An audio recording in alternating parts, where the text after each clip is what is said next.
Assalamu alaikum, hormatly görүүчүлөр, ат сүйүүчүлөр, жылкы күйөрмандары. Бүгүн биз кайрадан Жалал Абад, Манас шаары Ынтымак айылында остогондар. Ынтымак айылынан ушундай сиздер көрүп турган жуун жылкысынан келген курч бойлуу шатылуу бир жакшы чыгып атат сатууга.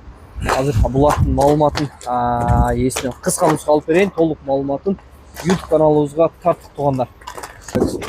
Зыңгылда турат экен. Болду ака. Маалыматын берели мынча.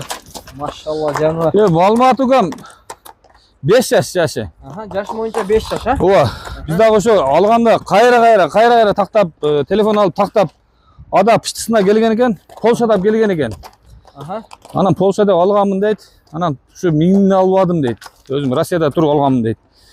Анан Полша 5 жаш, бою бир 70ке чамалап барат, бир 67-68 анык чыгат. Ат арыгыраак кичинерээк көрүнүшү мүмкүн, келгенде мени көрөт. Аттын кыймылы эмелери тез, карабарда эле. Мен кичине багып, жана кичине тарбиялаш керек экен. Ошо. Биздин тактикти жакшы түшүнө бербейт. Болду. Ден соолугу жебичип жаткан. Аларында айып жок. Кароого кандай мүнөздөр? Кароого жош, байланып турат. Жош, караганга тээп чиштеген өнөр, эч кандай өнөрү жок. Баары жакшы. Болду. Баасын канча коебуз ака? Баасын 500 деп атам. 500 миң сом, а? Болду. Базарыңыз берсин, жакшы сатып алыңыз ака.